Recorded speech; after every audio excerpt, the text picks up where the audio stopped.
अज्ञानतिमिरान्धस्य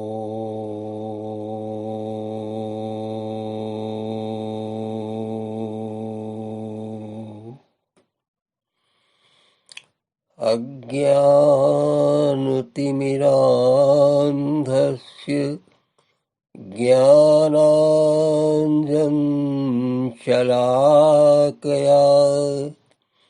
चक्षुरुन्मीलितं येन तस्मै श्रीगुरुवे नमः। वन्दं गुरुपदकमलं कृपासिन्धुनररूपहरि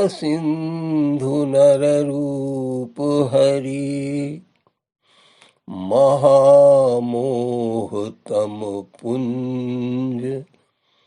जासुवचन रविकर निकर। जय साहब जी की। दिव्य पथ भाग 1 के आज के श्री राम वचनामृत का शीर्षक है नव वर्ष संदेश।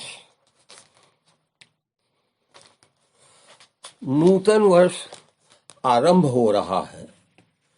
जो आज नूतन है, नव है, नया है, वर्तमान है, वही कल गत, भूत और शनैः शनैः पुरातन हो जाएगा।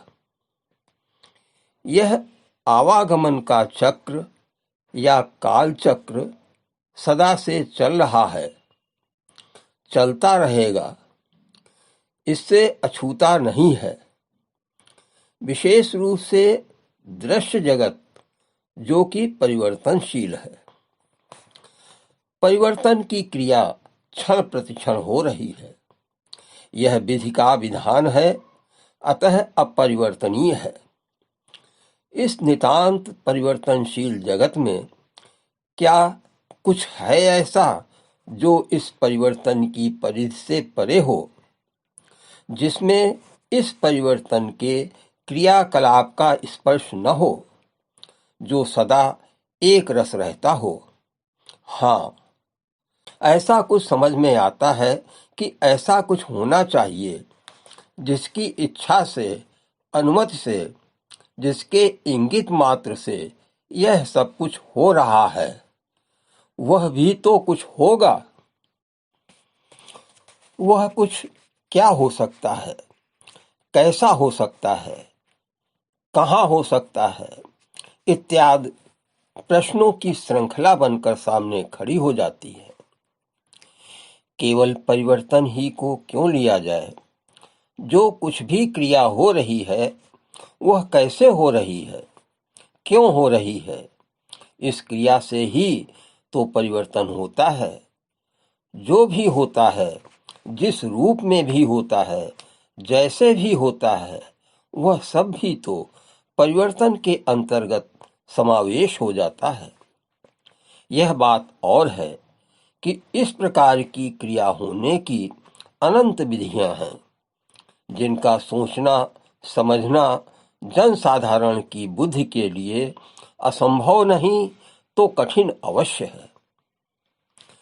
इस प्रकार यदि ध्यानपूर्वक विचार किया जाए तो इस सब कुछ होने के पीछे कोई क्रियावान है, कोई सत्ता है, कोई शक्ति है और कोई विधान है।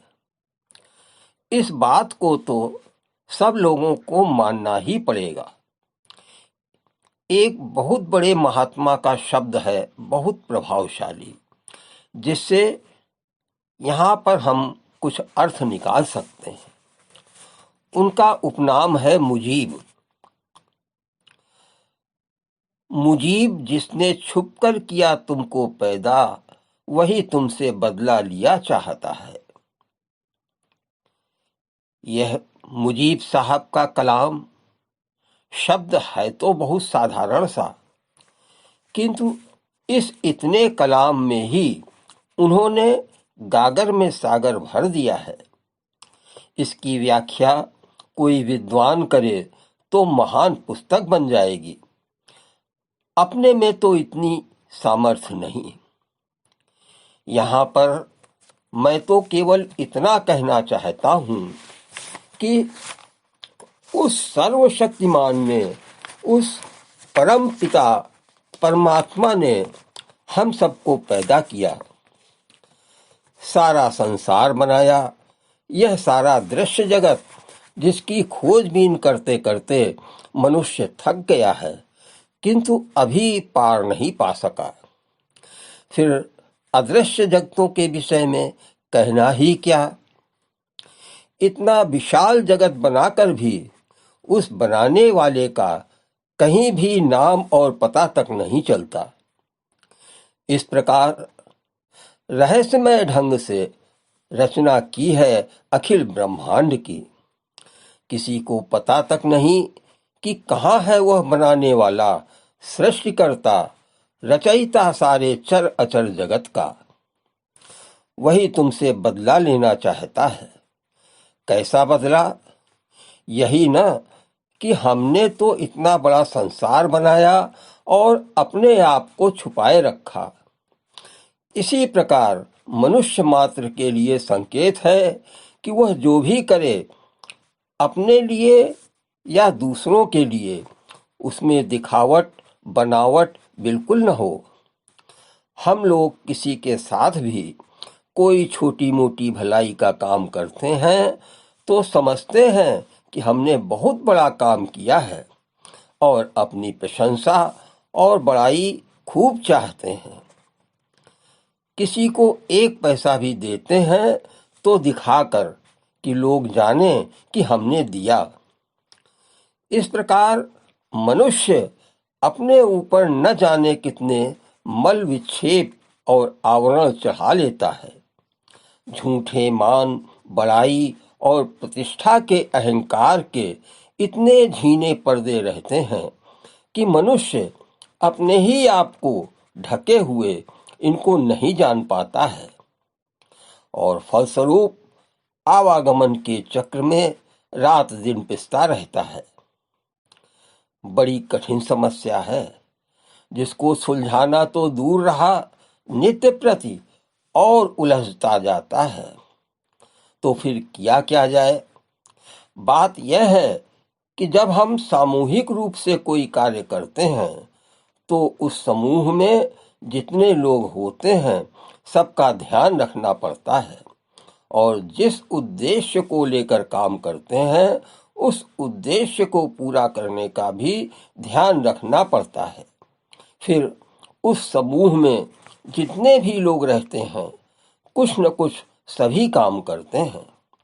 यदि वह सभी लोग मनमाने ढंग से काम करने लग जाएं तो गड़बड़ी पैदा हो जाएगी, अर्थात नियम भंग हो जाएगा और काम बिगड़ जाएगा। इसी प्रकार जगत नियंता ने जगत बनाया और संकेत भी कर दिया कि इस प्रकार कार्य करना है। अब जो भी जिस काम पर लगा है, यदि मनमाने ढंग से कार्य करेगा, गलत करेगा तो उसको दंड मिलेगा। दंड कौन देगा? वह तो नियामक है, जिसे हम परमात्मा, खुदा आदि कहकर पुकारते हैं, जो सब में सब जगह रम रहा है, अदृश्य रहते हुए हम सबको और हमारी सबकी गतिविधियां देख रहा है। वही दंड देगा। इसलिए हमारे सामने वेद शास्त्र, कुरान, बाइबिल इत्यादि प्रत्येक धर्म के धर्म ग्रंथों में जो आचार विचार, विधि विधान आदि बताए गए हैं, उनके अनुसार चलना और अपनी इच्छा को उसी विधि विधानानुसार बना लेना सीधा सरल मार्ग है। जब हम सब एक पिता की संतान हैं तो सब में प्रेम भाव और मेल मिलाप रहना चाहिए। सबकी भलाई में अपनी भलाई, सबके सुख में अपना सुख समझना चाहिए। जो सबका मित्र है उसका कोई शत्रु नहीं। जिसका कोई शत्रु नहीं है उसका कोई मित्र भी नहीं है। ओम जय साहब जी की। अब अगले कार्यक्रम में आपसे फिर भेंट होगी। सभी सत्संगी भाई बहनों को प्रणाम। जय श्री राम, जय श्री राम, जय साहब जी की।